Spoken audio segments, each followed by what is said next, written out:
Assalamualaikum warahmatullahi wabarakatuh.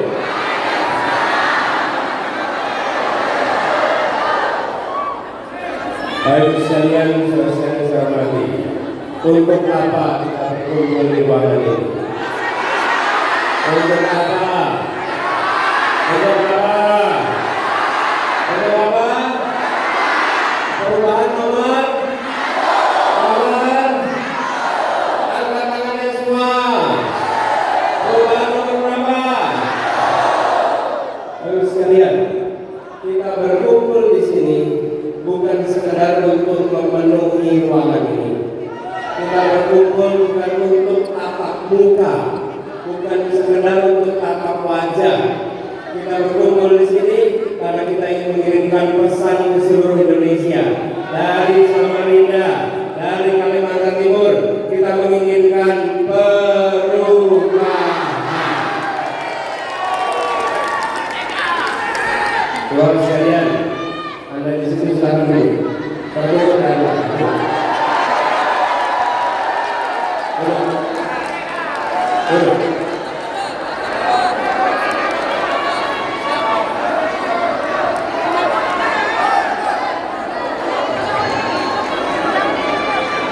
Baik sekalian, ya, sekarang kita sama-sama membahas soal ini. Di sini ada tulisannya, cari kerja makin susah. Betul atau tidak? Bagaimana kalau kita teruskan? Mau tak kita teruskan? Harga sembako naik terus. Betul. Bagaimana kalau kita teruskan? Setuju diteruskan? Di Samarinda, Kalimantan Timur kaya dengan alam, tapi bensinnya langka di Indonesia. Betul tidak? Mau diteruskan? Mau diteruskan? Alam yang kaya, warganya tak kebagian apa-apa. Betul? Mau diteruskan? Perlunya apa? Perlunya apa? Perlunya apa? Kita perlu perubahan, bukan soal mengganti presiden, bukan soal mengganti menteri, tapi mengubah kebijakan-kebijakannya supaya Indonesia adil makmur untuk semua. Betul? Jadi kita berkumpul di sini untuk membawa rencana agar rencana perubahan itu bisa menjadi kenyataan. Kenyataannya cari kerja susah. Harapannya cari kerja gampang. Dari harapan supaya berwujud menjadi kenyataan perlu namanya perubahan. Kalau kita tidak melakukan perubahan, harapan itu tinggal harapan. Betul tidak? Kita kepengen anak kita menjadi terdidik, tapi kita tidak mengirimkan anak ke sekolah. Terjadi tidak perubahan? Perubahan akan membawa kita kepada harapan. Ini kelihatan semuanya. Jadi Bapak sekalian yang berkumpul di sini, saya ingin sampaikan kepada semua, alhamdulillah, ikhtiar kita melakukan perubahan ini sedikit demi sedikit, setahap demi setahap, menemukan kesempatannya untuk menjadi kenyataan.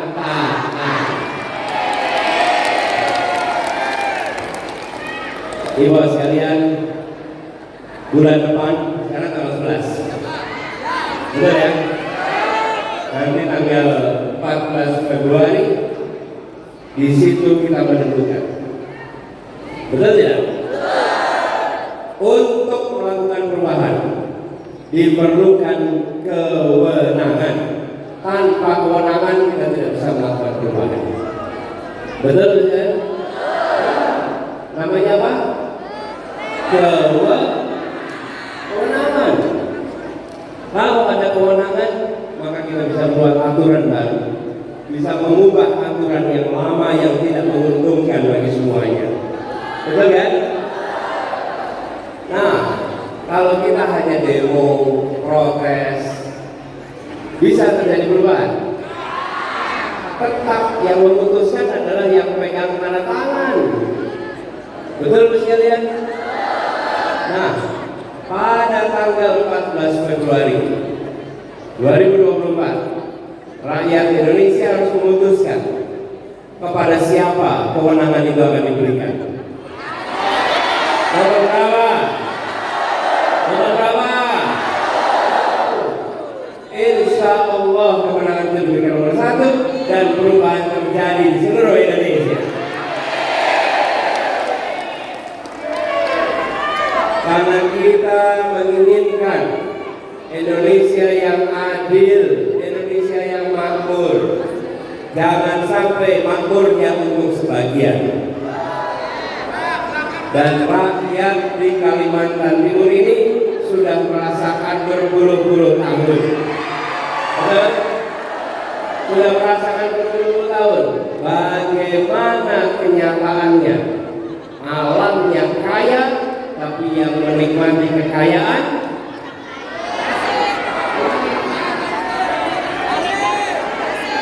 tadi pagi saya berjumpa dengan para tokoh masyarakat. Saya sampaikan pengalaman saya. Saya pertama kali ke Kalimantan Timur tahun 94 melakukan pelatihan untuk anak-anak muda. Pada masa itu peserta pelatihan itu ada yang 3-4 hari perjalanan sampai ke lokasi pelatihan. Karena jauh sekali tempatnya dan ketimpangan yang luar biasa. Ini yang harus kita bereskan. Tidak boleh ketimpangan itu dibiarkan. Ketimpangan harus diselesaikan. Dan kami selalu mengatakan, apa itu artinya? Membesarkan yang kecil tanpa mengecilkan yang besar. Betul. Menguatkan yang lemah tanpa melemahkan yang kuat. Jadi kita tidak usah memusuhi, tapi kita ingin bilang, jangan yang miskin dibiarkan miskin terus, jangan yang kecil dibiarkan kecil terus, jangan yang lemah dibiarkan lemah terus. Sudah saatnya negara membesarkan yang kecil, memakmurkan yang miskin, memperkuat yang lemah. Setuju? Ini perjuangan kita. Tapi sekalian, memperjuangkan ini tantangannya besar. Tadi saya mampir di pasar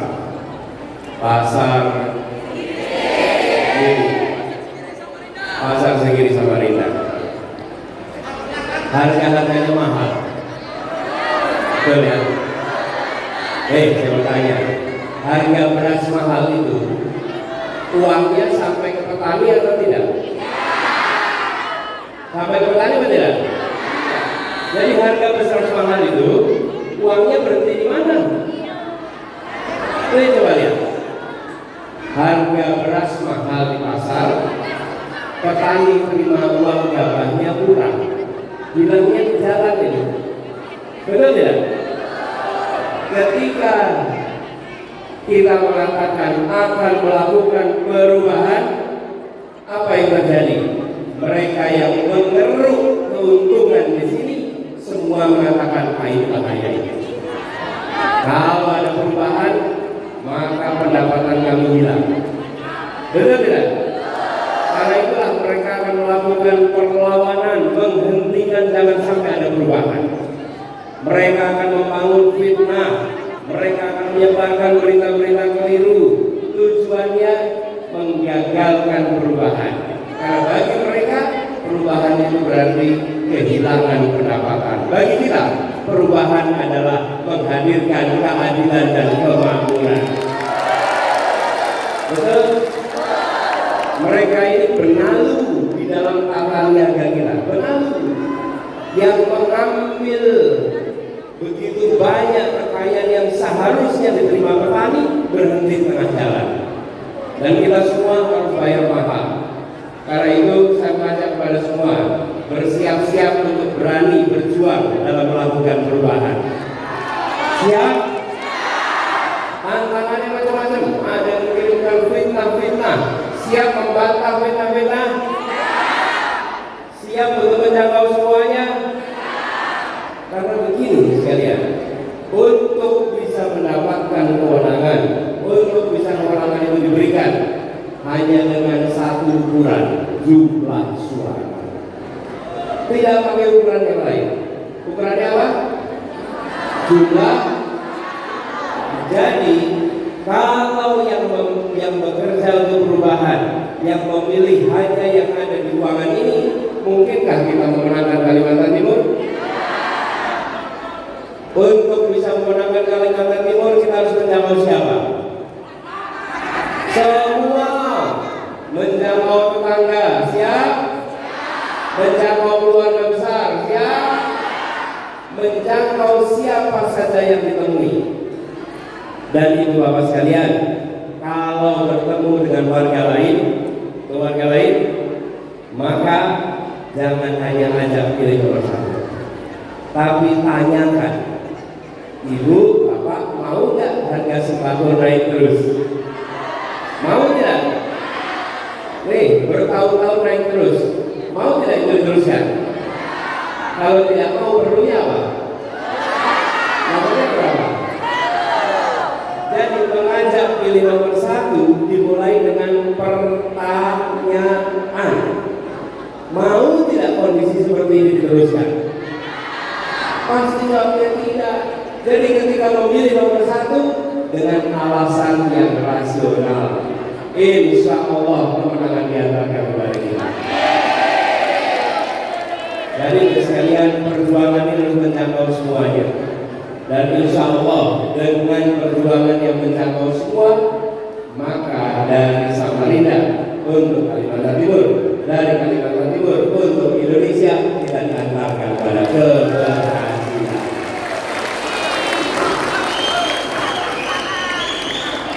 Jadi kita insya Allah dorong. Nah, yang hadir di sini, saya ingin tahu berapa yang datang dari luar kota Samarinda. Luar kota Samarinda, banyak betul.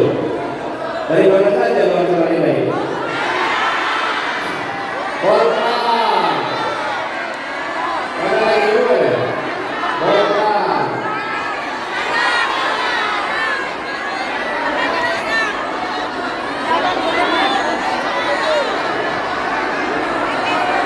Balikpapan, Sangatta, ada berapa bulan ini? Gak bisa lihat ya? Gak terlibat? Ya. Saya bertanya, kalau yang dari Samarinda mana? Angkat tangannya.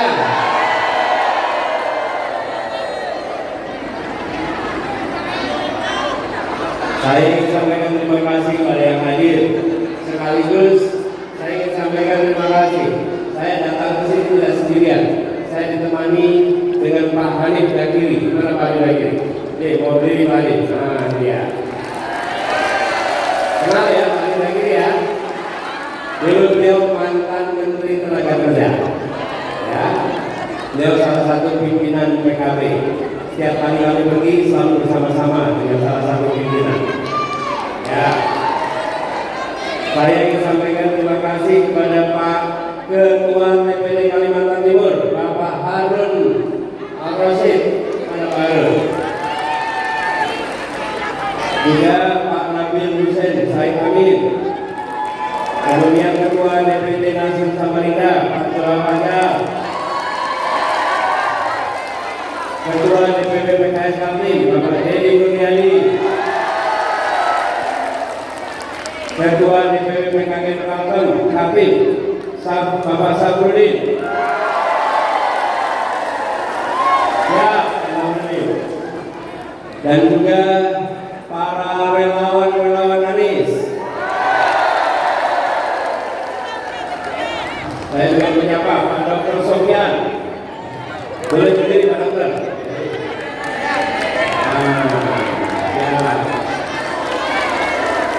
Relawan semua. Oh, di sini ada juga Pak Dauman. Mana Pak Dauman?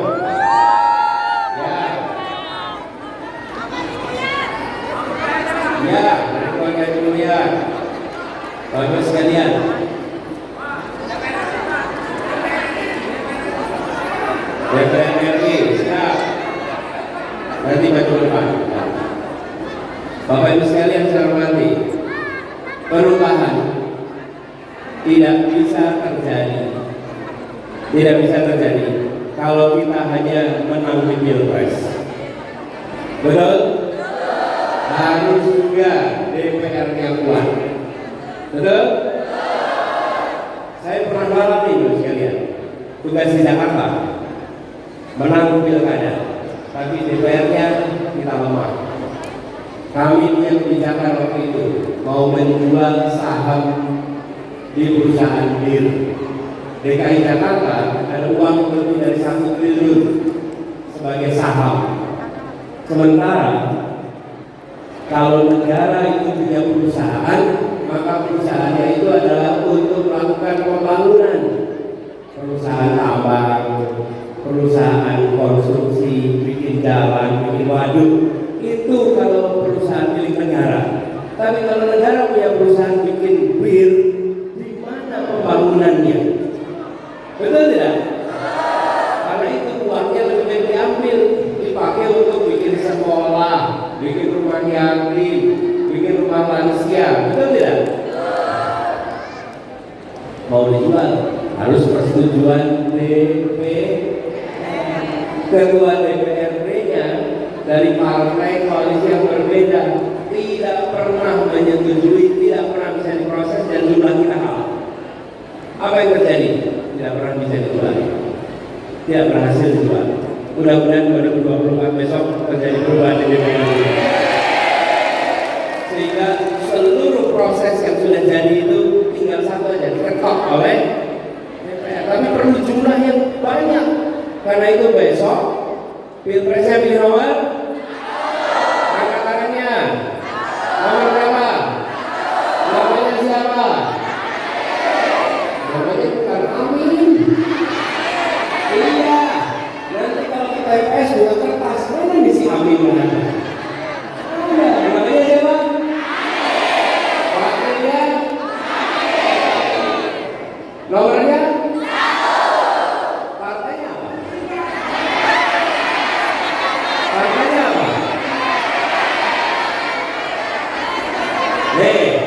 Partai pengusungnya ada 3. Kalau partai pendukung jadi 4. Betul.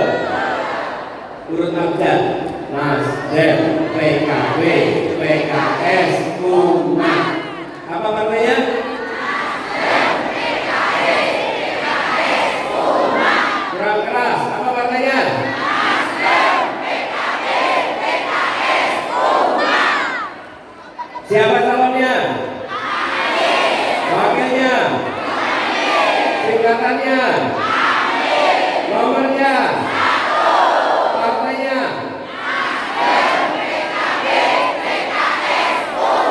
Insya Allah kita menang di Kalimantan ini. Insya Allah keberhasilan diantarkan kepada kita, dan insya Allah perubahan menjadi kenyataan, dan insya Allah kekayaan alam yang ada di tanah ini menjadi kemakmuran bagi penduduk yang ada di tanah ini. Dan itu semua perlu perjuangan. 1 bulan ke depan kita harus kerja keras. Siap kerja keras? Siap kerja tuntas? Siap dan mau semuanya? Sampaikan sekali lagi, bukan hanya ajakan memilih, berikan pertanyaan. Memang mau kita mahal terus? Memang mau pekerjaan sulit terus? Ajak kepada perubahan. Nah, sekarang saya ingin mengundang para calon anggota legislatif DPR pusat. Ayo maju ke depan. Anggota DPR pusat maju ke depan. Ayo sini. DPR pusat.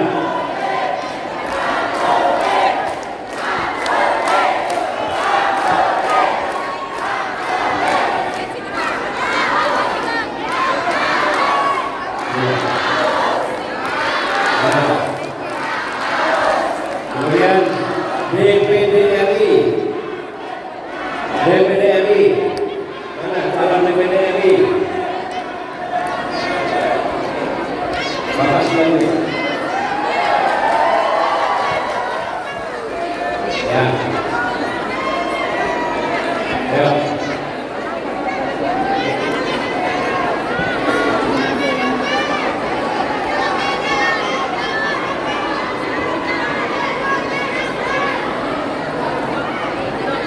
Ayo, inilah, Bapak Ibu sekalian, yang wajah-wajah yang ada di sini. Kalau kita ingin melakukan perubahan di tingkat nasional, maka pilpres harus kita menangkan, pileg harus kita menangkan. Siap untuk